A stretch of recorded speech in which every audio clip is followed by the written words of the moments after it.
नमस्कार, मी अनिल उपाध्ये. शिवसिद्ध बातमीपत्रात आपलं स्वागत आहे. पाहूया आजची बातमी.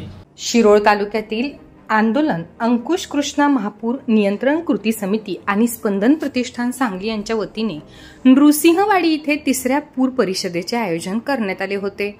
या परिषदेमध्ये पाटबंधारे विभागाचे निवृत्त प्रधान सचिव एम के कुलकर्णी, जल अभ्यासक विजयकुमार दिवान, आंदोलन अंकुशचे धनाजी चुडमुंगे यांची प्रमुख उपस्थिती होती. यावेळी परिषदेला मार्गदर्शन करताना पाटबंधारे विभागाचे निवृत्त प्रधान सचिव एम के कुलकर्णी यांनी वातावरणातील बदलामुळे पावसाचे प्रमाण वाढले आहे.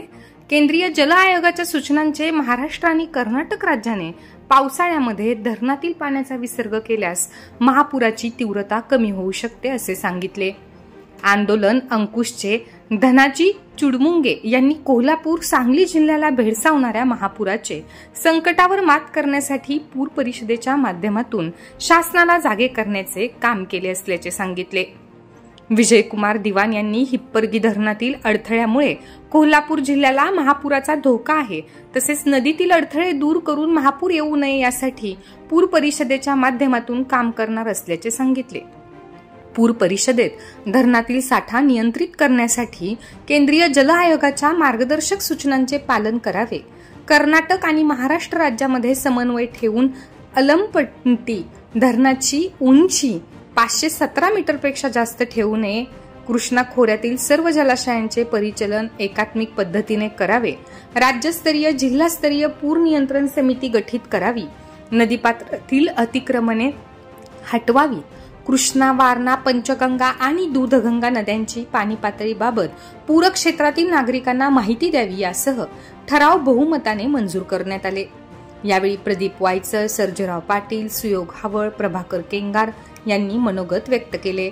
पूर परिषदेला सत्यजित सोमन, राकेश जगदाळे, दीपक पाटील, भूषण गंगावणे, जितेंद्र चौगुले, आशाराणी पाटील, दीपक कबाडे, दादा गवळी यांच्यासह ग्रामस्थ उपस्थित होते.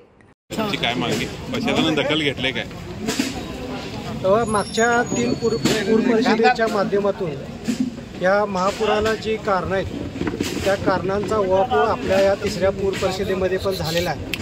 आणि या पूर परिषदेचा परिणाम म्हणून आपल्या भागातील लागोपाठ येणाऱ्या महापुरावर कुठेतरी नियंत्रण आणायचा हा सगळा उद्देश आहे. आणि प्रशासनानं आणि आपल्या इथल्या पाटबंधारे खात्यातील वरिष्ठ अधिकाऱ्यांनी शासनानं घालून दिलेल्या नियम आणि अटींचा, त्याचबरोबर केंद्रीय जल आयोगाच्या मार्गदर्शक तत्त्वाचा वापर करून या वर्षीचा पूर नियंत्रित करावा अशी आमची या सगळ्या पूर परिषदेच्या माध्यमातून या प्रशासनाकडे मागणी आहे.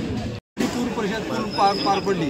त्या पूर परिषदेमुळे आणि आपण सर्व पत्रकारांनी जो आम्हाला सहकार्य दिलं त्याच्यामुळे आपण या वर्षीचा महापूर हा येणार नाही असं मी सर्वांसमोर जाहीर करतो. आणि ह्या वर्षी महापूर अजिबात येणार नाही.